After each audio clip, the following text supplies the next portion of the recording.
اب آئیے زیورات پر زکوٰۃ کا کیا حکم ہے۔ حضرت امام مالک، امام احمد بن حنبل اور ایک قول میں امام شافعی رحمۃ اللہ علیہ کے نزدیک زیورات پر زکوٰۃ نہیں ہے۔ امام ابو حنیفہ رحمۃ اللہ علیہ کے نزدیک زیورات پر زکوٰۃ ہے، اور امام شافعی رحمۃ اللہ علیہ کا راجح قول بھی یہی ہے۔ علامہ ابن قدامہ حنبلی لکھتے ہیں ظاہر مذہب یہ ہے کہ عورت کے زیورات پر زکوٰۃ نہیں ہے۔ امام مالک اور امام شافعی کا بھی یہی مسلک ہے، اور حضرت عمر، حضرت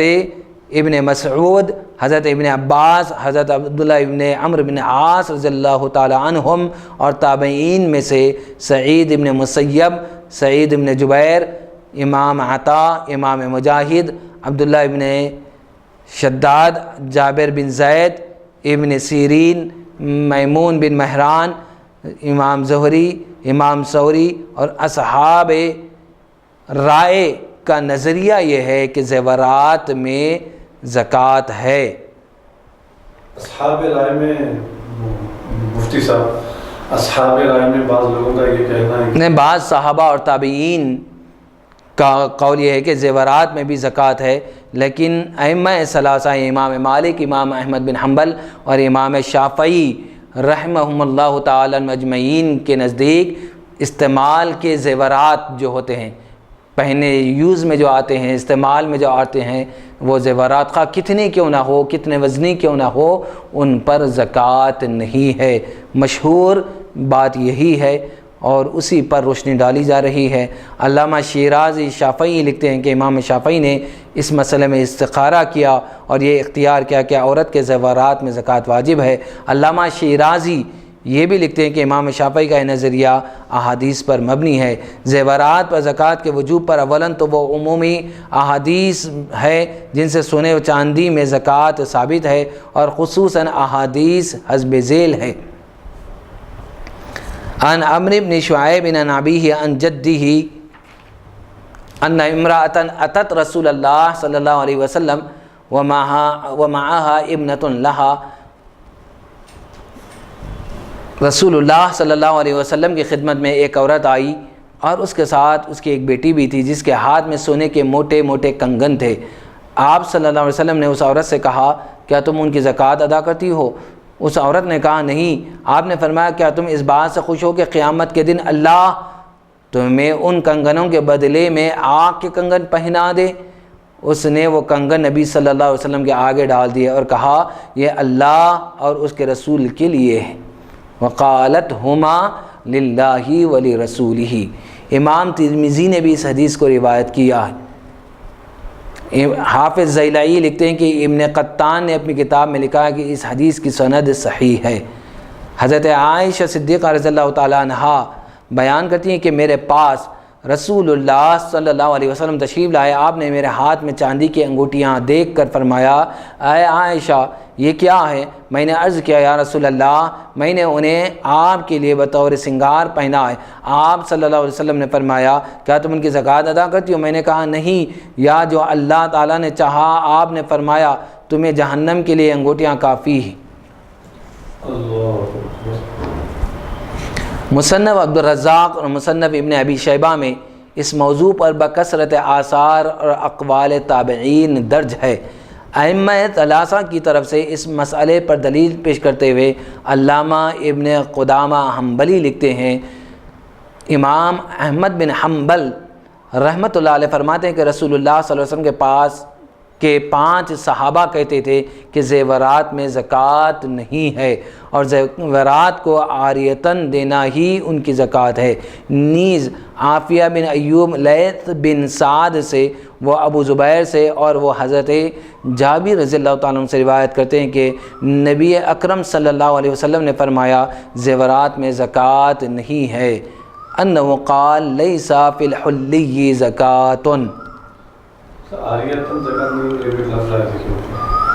زیورات کو عاریتاً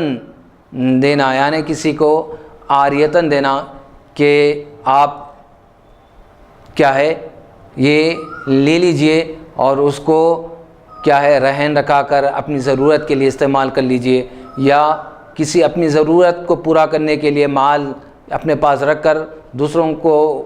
کیا ہے رہن کے طور پر رکھا کر اپنے لیے فائدہ حاصل کرنا، یا عاریتاً دینا ہی زکوٰۃ ہے۔ اس کے علاوہ الگ سے زیورات پر زکوٰۃ نہیں ہے۔ کوئی غریب ہے اس کو پہننے کے لیے دینا عاریتاً، پھر واپس لے لینا، یہ بھی کیا ہے عاریتاً دینا، یہ اسی کے لیے زکوٰۃ ہے۔ اچھا، یعنی عاریتاً جو ہے اگر کوئی چیز وہ دے رہا ہے مثال کے طور پہ سونا وغیرہ کسی کو پہننے کے لیے دے رہے ہیں ٹیمپرری، تو گویا وہ پہننے کے لیے دینا وہ زکوٰۃ میں شامل کر لیا جا رہا ہے، یہ اسی کی زکوٰۃ، یہ زکوٰۃ میں شمار کیا جا رہا ہے۔ اچھا، یعنی وہ پہننے کے لیے دیے تو وہ زکوٰۃ ادا ہو گئی بولے ایسے جی، مطلب اب اس کو الگ سے پیسے نکال کر دینے کی ضرورت نہیں ہے ائمہ ثلاثہ کے نزدیک۔ اچھا،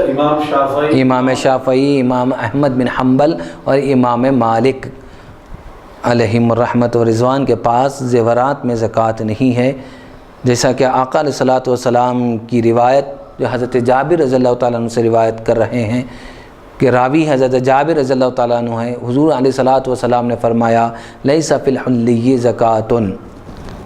علاوہ ازیں زیورات کو مباح استعمال کے لیے رکھا جاتا ہے، اس لیے اس میں زکوٰۃ واجب نہیں ہے، جس طرح کام کاج کی چیزوں میں اور استعمال کے کپڑوں میں زکوٰۃ نہیں ہے۔ علامہ ابن قدامہ نے اس مسئلے پر بحث کرتے ہوئے ہماری پیش کردہ صحیح و سند ابو داود کی روایت بھی ذکر کی ہے، لیکن اس کا کوئی جواب نہیں دیا۔ اگر 5 صحابہ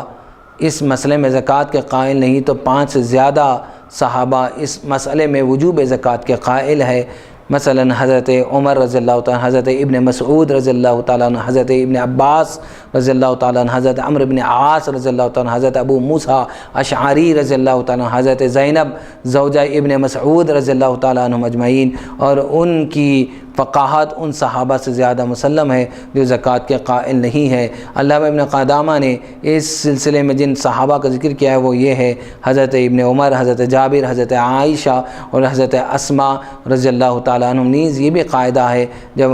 حلت اور حرمت میں تعارض ہو تو ترجیح تحریم کو دی جاتی ہے، یعنی حلال اور حرام میں جب ٹکراؤ ہو، تعارض ہو تو ترجیح حرام کو دی جاتی ہے۔ ائمہ ثلاثہ کی دوسری دلیل وہ حدیث ہے جو حضرت جابر رضی اللہ تعالیٰ عنہ سے روایت ہے، اس پر بحث کرتے ہوئے حافظ ذیلی لکھتے ہیں، امام بیہقی نے اپنی کتاب معرفت میں کہا عافیہ بن ایوب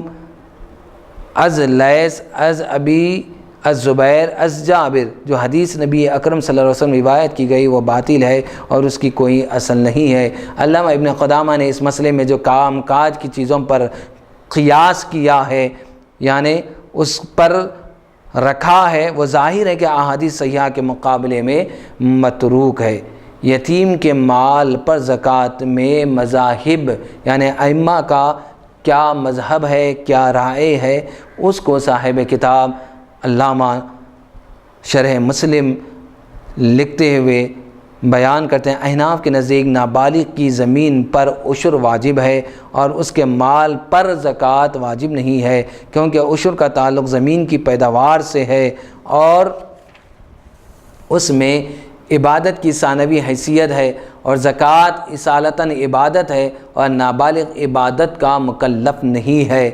قاضی ابو الولید مالکی لکھتے ہیں امام مالک، امام شافعی اور امام احمد بن حنبل رحمہم اللہ کے نزدیک یتیم کے مال پر زکوٰۃ واجب ہے، اور امام ابو حنیفہ رحمۃ اللہ کے نزدیک یتیم کی زمین پر عشر اور خراج ہے، مال پر زکوٰۃ نہیں ہے، کیونکہ حضرت عائشہ صدیقہ رضی اللہ تعالیٰ عنہ بیان کرتی ہے کہ رسول اللہ صلی اللہ علیہ وسلم نے فرمایا 3 آدمیوں سے قلم میں تکلیف اٹھا لیا گیا، سونے والے سے حتیٰ کہ بیدار ہو جائے، بچے سے حتیٰ کہ بالغ ہو جائے، اور مجنون سے حتیٰ کہ اس کی عقل صحیح ہو جائے، اللہ اٹھا جائے۔